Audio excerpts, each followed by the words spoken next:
to you live from the Vegas Video Network studios, just steps from the Las Vegas Strip. It's golf and other four-letter words.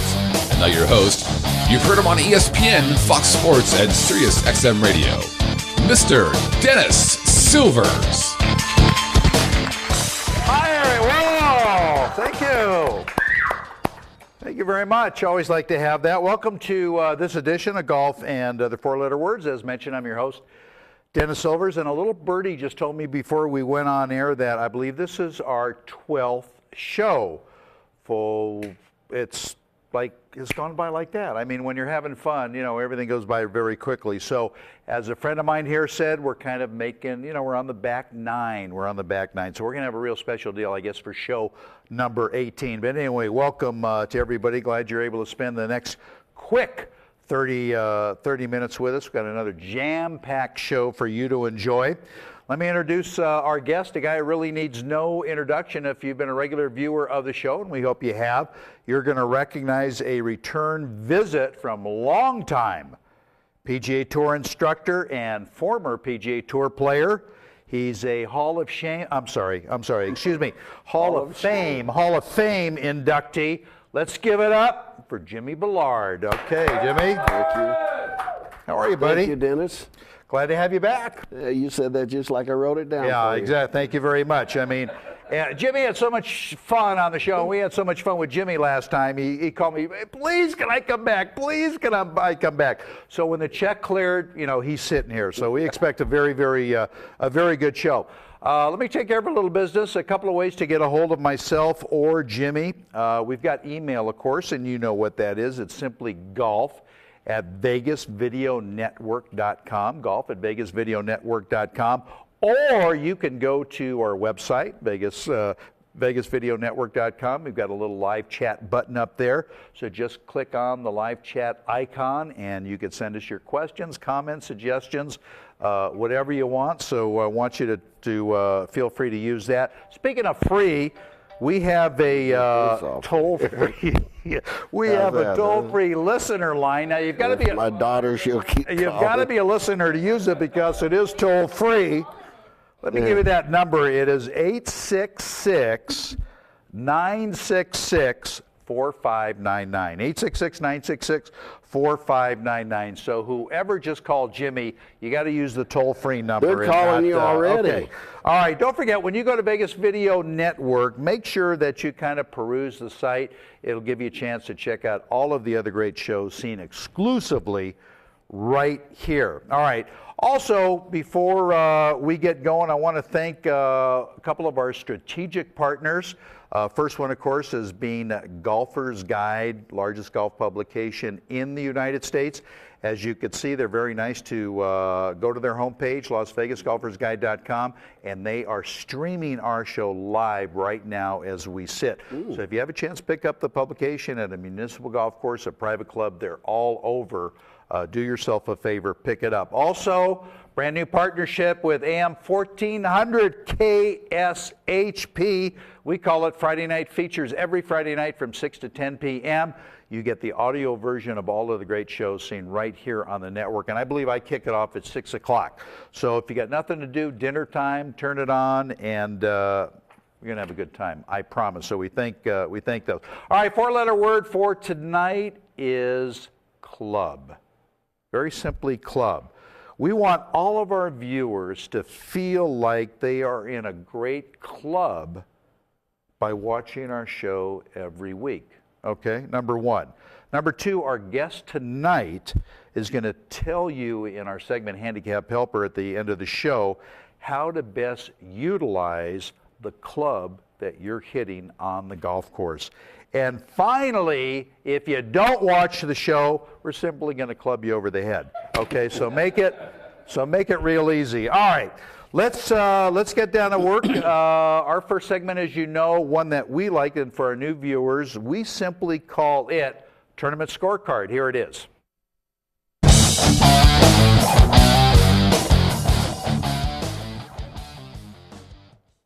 All right, welcome back to Golf and Other Four-Letter Words. I'm your host, Dennis Silvers, along with Jimmy Ballard.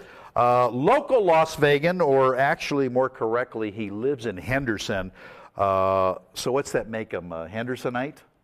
I don't know. We're talking about Nick Watney. Oh, Nick, yeah. Okay, plays beautifully and wins the Tigers tournament, a.k.a. the AT&T National, for his 4th PGA Tour victory. And I'll tell you, Jimmy, Nick got very, very healthy with this win. Let me tell you what it did for him. FedEx Cup points. He moves from number 5 to number 1 on the FedEx Cup list with just under 1,800 points, important for the end of the season when these guys play for $10 million. Moves from number 2 to number 1 on the money list with $4.2 million. So obviously he's going to be able to pay his rent for the rest of the year. World ranking points, very important. Moves from number 15 to number 10. Always good to be in the top 10 when you're talking about world ranking points. So congratulations to him on that.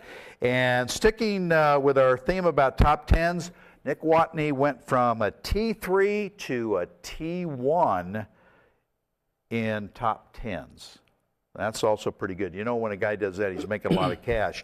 Also, scoring average went from number 4 to number 1.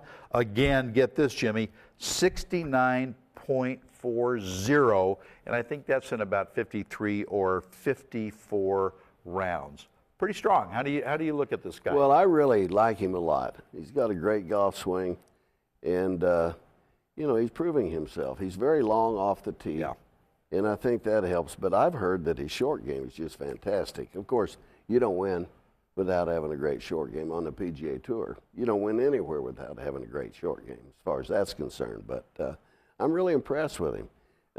I get a kick out of looking at him sometimes. Looks like he's the deer in the headlights with his eyes at times, you know. Yeah. But he answered his questions real good last week when he just got off the course. But he said, I hit a lot of really good shots and made some good putts. So he gained a lot of confidence from that win. Absolutely. And he's not finished walking up that line toward number 1 either. Oh, I could not agree with you more. I mean, he's got a lot of talent, and that was very evident from the first year he came out on tour. And he's just got a good, solid, all-around game, as you say. And with a win like this, it's got to bolster his confidence. Now, if memory serves me correctly, and it very often does not, by the way, I don't know, something in the water, I believe he's about a 25 or 28 to 1 as far as the odds in the Open next week. You think that's giving him his due, or is that a little disrespect? Well, somebody ought to go down the sports book and if they believe in it that much, and throw a little money down. Yeah. I think he's got a great chance. I He's did. playing super right now, and great ball control, good mind control, and he made over $1 million last week. And Dennis, that's more than I made. Yeah. It's more than I made too, Jim. You're kidding. It's more than I made too. But just to wrap that up real quickly, I think, Jim, a player has to have 3 elements to win the Open. Okay, number 1, you have to have experience playing a British Open. Okay, you have to have a great imagination to win a British Open, and thirdly, you have to have experience playing a British Open. It's so important to have that experience. And I don't know how much experience Nick has playing links golf. Well, when you're hitting it that good and you're on top of the world with your psyche, I think he'll do quite well. You know, John Daly went to Jack Nicklaus when he was getting ready to go with the British Open and said, you were a high ball hitter just like I am.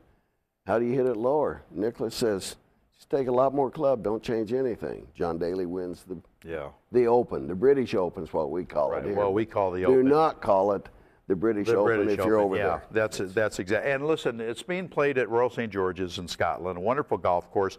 In 2003, I believe that's where, of all people, Ben Curtis came out of the woodwork and won this golf tournament. So certainly Nick Watney has to be favored, I'm sure, by a lot of people. All right, we're going to step away, take a short station ID right now, and when we come back, we're going to have our second segment called Birdies or Bogeys. So stay with us. We're back right with you right after this. Let me know when I'm live. Hi, everybody. This is Bridget Magnus of Getting Real Estate in Vegas, and you are watching the Vegas Video Network.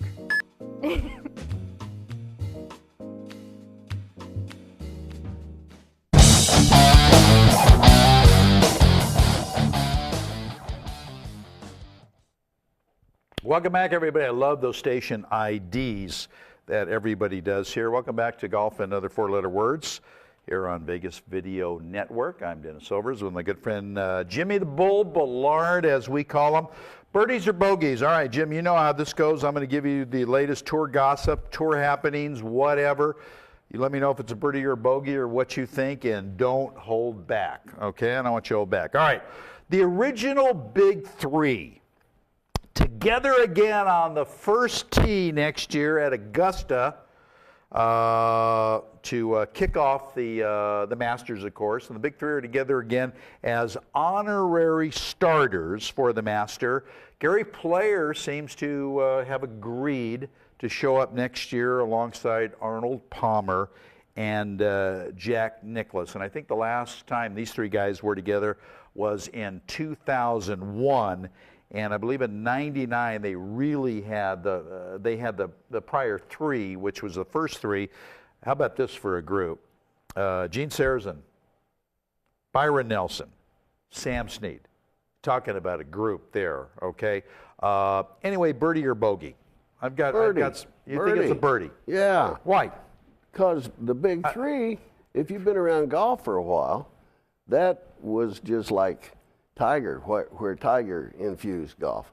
The Big Three, everybody, Palmer, Player, Nicklaus, the Big Three. Well, it is the Big Three, and these guys are all fabulous players. But, you know, by that time, we're getting into 2012, Jim, and things have changed. And I don't know whether it has the significance that it once has. I mean, you see all of these guys come up there. They're drooling while they're coming up to the tee. They dink it down the fairway. They tip their hat. Thank you very much, and they disappear. Do we really need that? Do the players really appreciate that, do you think? No, I think we need Ben Curtis to start off. Nobody knows him. Everybody knows the Big Three. All right. Well, anyway, that's going to happen next year at the Masters. All right. Moving along, Frenchman Thomas Levay, this is interesting, wins his country's national tournament, the French Open, of course, jumps into a lake to celebrate and fractures his shin, and that's knocking him out for next week to play in the Open. Anyway, go ahead. Birdie or bogey? Well, I think that's a real bogey. That's a double quadruple bogey there. Yeah. I never injured myself jumping in any lakes after a victory. Of course, I never had any victories, so you know that's. I can understand the enthusiasm. I was afraid of him. And it's not his fault, obviously. You know, it was a shallow lake. He got excited, and it was just one of these freak things. He's vehemently trying to get better. He's going to doctors every day, but they're just saying, look, Thomas, it ain't going to happen by the time. Dennis, some of these guys get injured, and we never hear that much from them again. Yeah, well, that's true. That is very true. But you got to feel great for him. You know, French Open. By the way, Jim, rumor is that the tournament next year is going to have a name change. It's going to be called the French Kiss. The French Kiss. Open. Okay, moving right along there. All right, on that same track, PGA Tour star Bubba Watson missed the cut in the French Open, suggesting that fan behavior and poor security was the reason behind his poor performance, and said he wasn't going to ever again play in Europe. Now, he didn't understand that, seriously, France allows the gallery folks to take pictures, to use audio recording devices, and, you know, pretty much pop a wine cork whenever they want. And Bubba wasn't used to it, and he's blaming everybody else. Birdie or bogey? Well, I think that's a bogey. Yeah, I agree. He's acting too much like Colin Montgomery. You know, come on. Keep your ears closed. Play golf. Yeah, play golf. Look forward. That's exactly right. You got to look forward. But you have to understand, by the way, when you competed on tour, did you ever play across the pond or in Europe or no, I didn't. Outside of the United States? I was afraid of the water. That's why I didn't jump in after the victory. And that was a little pond. Oh, my gosh, I like that. All right, anyway, that's... I played in 3 Canadian Opens, but I didn't have to cross water to do it. Yeah. Well, that's different country, Canada. I mean, that's, they have a national championship there. There's some great courses up there. In Canada, they have some wonderful golf courses up there. Absolutely correct. We've got a pretty full handicap helper, and then we're going to go to that segment right now. This is a chance for you to get online, send us your chat question. Use the toll-free number. Email me and Jimmy if you want your question answered so we can help your game. And I look forward to this because it helps you. It helps me. We call it Handicap Helper.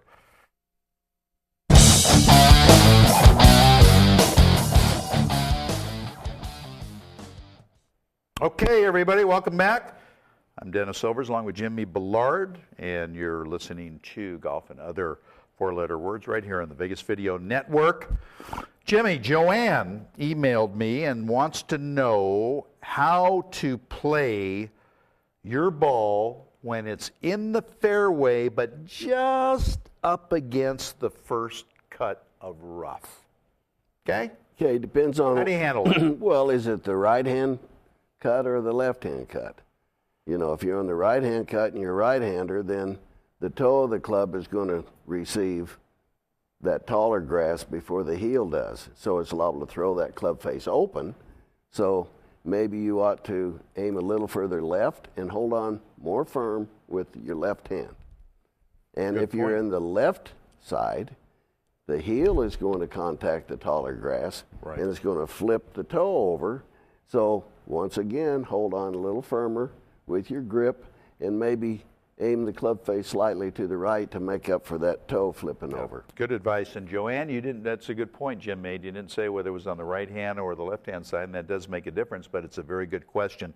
And I just say, how about a foot mashie? Just kick it away a little bit. If and we get no problems. If nobody's watching. If nobody's watching. All right, Scott, we got a live chat question. We do, from Nate. Nate says he's a golf newbie and wants to know, when you say somebody goes from a T3 to a T1, what do you mean by that? That's a legitimate question, and I probably should have clarified that. Sorry about that, Nate. A T3 means that you're tied for third. When you go to a T1, you're also tied with one or more other people in first position. So I should have clarified that. That's a T3 to a T1. You could finish T15th in a tournament. That means other people, You're at least tied one with other guy tied with you. So your ranking is a tied 15th. But they shortcut it and they go T1. All right.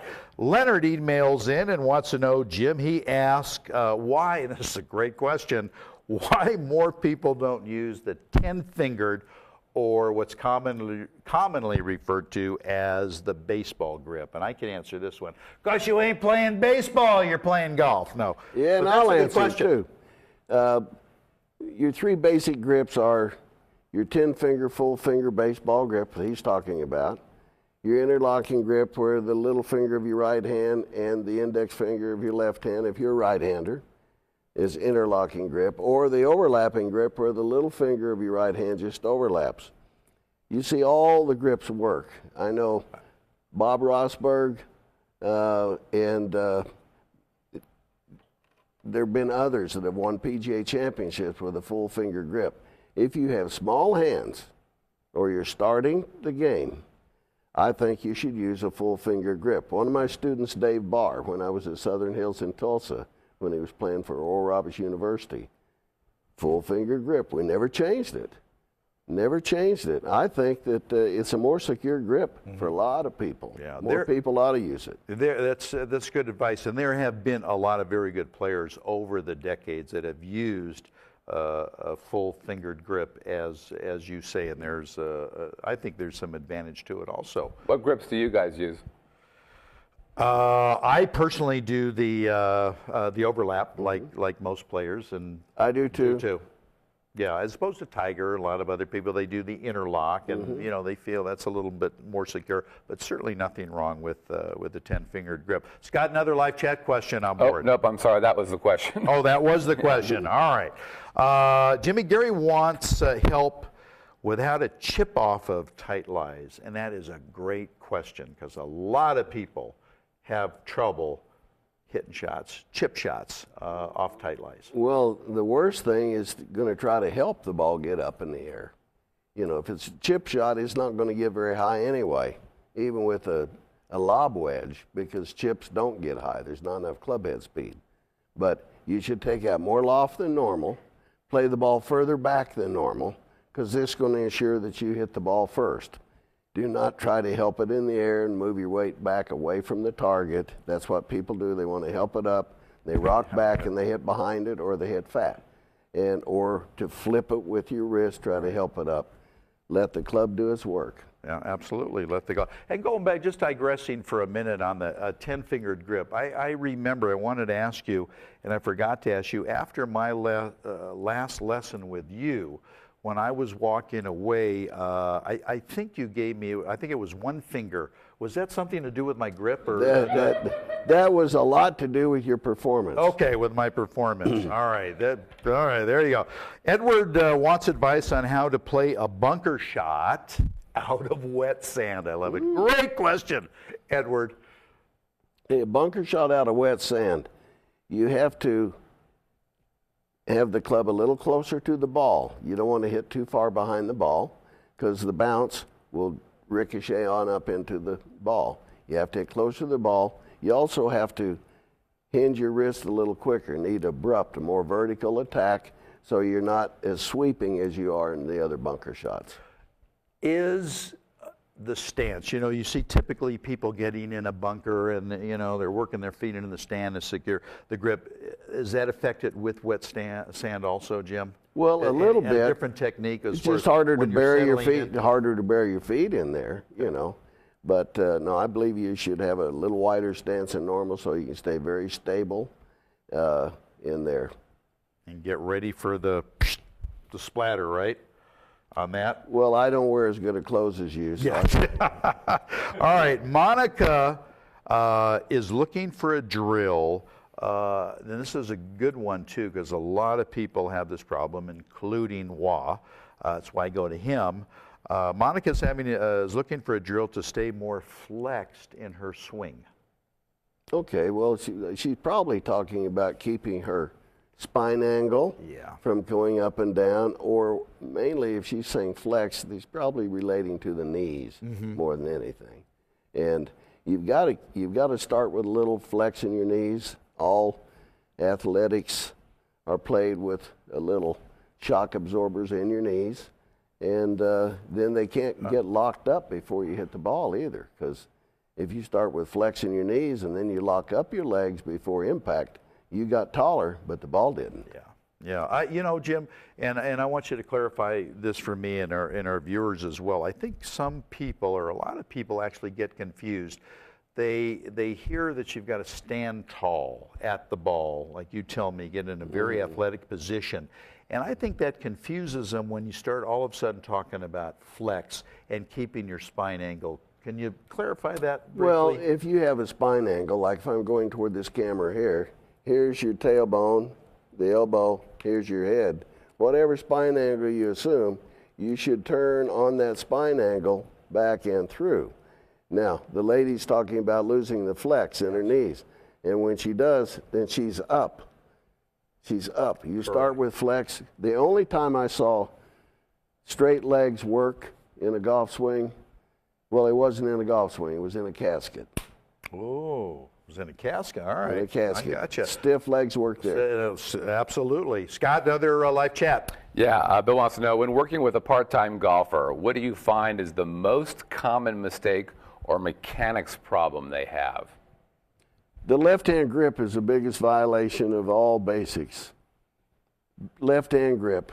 They set it way up in their hand on the left hand. The left hand is turned toward the target, and it's all over. You've used it all up. Get it down your fingers, let your arms hang like they naturally hang, and you won't have a big problem. That's good advice, too. That is very good advice. Okay. I'd be remiss, Jim, if I didn't ask you. We talk, and everybody talks about Tiger Woods a lot, but I would be remiss because this is a big story. Tiger tweeted, had it on his website the other day.